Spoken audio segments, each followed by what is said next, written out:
বাবর আজম কি কখনো ভেবেছিলেন এমন একটা দিনও দেখতে হবে তাকে?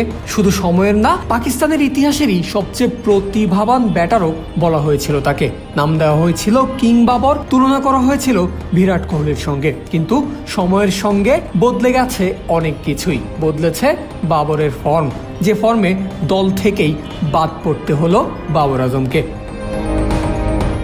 বাংলাদেশ সফরকে সামনে রেখে 15 সদস্যের ওয়ানডে দল ঘোষণা করেছে পাকিস্তান ক্রিকেট বোর্ড। 11 থেকে 15 মার্চ ঢাকায় অনুষ্ঠিত হবে 3 ম্যাচের সেই সিরিজ। সবগুলো ম্যাচই হবে মিরপুর শেরেবাংলা জাতীয় ক্রিকেট স্টেডিয়ামে। টাইগারদের বিপক্ষে পাকিস্তানকে নেতৃত্ব দেবেন শাহিন শাহ আফ্রিদি। তার নেতৃত্বেই সাম্প্রতিক সময়ে ওয়ানডে অবকাঠামো সাজিয়েছে পাকিস্তান। সিরিজটা দিয়ে 2027 50 ওভারি বিশ্বকাপের প্রস্তুতিও শুরু হবে পাকদের। ফলে এবারের ওয়ানডে দলে এমন 6 জন ক্রিকেটার জায়গা পেয়েছেন যারা এর আগে কখনোই জাতীয় দলে খেলেননি। অভিষিক্ত ক্রিকেটাররা হলেন আব্দুল সামাদ, মাআজ সাদাকাত, মোহাম্মদ গাজী ঘোরি, সাদ মাসুদ, শামিল হুসেইন এবং টি-20 বিশ্বকাপের রেকর্ড রান করা সাহিবজাদা ফারহান। তরুণদের সুযোগ করে দিয়ে ভবিষ্যতের কম্বিনেশন গড়ে তোলার দিকেই নজর দিচ্ছে পিসিবি টিম ম্যানেজমেন্ট।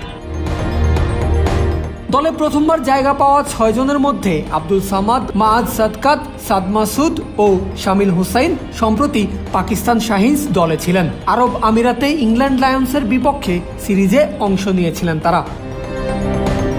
ক্যাপ্টেন আফ্রিদির পাশাপাশি সিরিজে অভিজ্ঞ বাকি ক্রিকেটাররা হলেন আবরার আহমেদ, ফাহিম আশরাফ, ফয়সাল আকরাম, হারিস রাউফ, হুসেইন তালাত, মোহাম্মদ রিজওয়ান, মোহাম্মদ ওয়াসিম জুনিয়র ও সালমান আলী আঘা।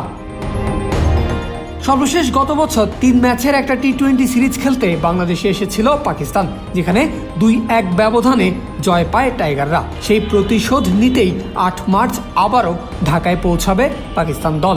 10 মার্চ অনুশীলন শেষে 11 মার্চ প্রথম ওয়ানডেতে মাঠে নামবে 2 দল। সিরিজের বাকি 2টি ম্যাচ হবে 13 ও 15 মার্চ। পাকিস্তানের বিপক্ষে প্রথম ম্যাচে মাঠে নামছে বাংলাদেশ। সেখানে ওডিআই সিরিজে পাকিস্তানের বিপক্ষে জয়টা সহজ হবে না টাইগারদের জন্য। অন্তত পাক দলের বিপক্ষে তাদের দিতে হবে 3 কঠিন পরীক্ষা। সেই পরীক্ষায় পাশ করতে পারলেই জয় পাওয়া সম্ভব হবে বাংলাদেশের। কি সেই পরীক্ষা, তা নিয়ে থাকছে প্রতিবেদন।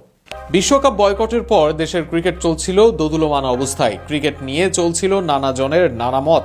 এর বাইরে অনেকদিন মাঠে জাতীয় দলের না থাকায় মাঠের বাইরের টপিক মাথা চাড়া দিয়ে উঠেছিল। তবে এবার সবকিছুর অবসান হচ্ছে। আবারও মাঠে ফিরছে বাংলাদেশের ক্রিকেট। পাকিস্তানের বিপক্ষে সিরিজ দিয়ে আবারও ক্রিকেটে ফিরছে টাইগাররা।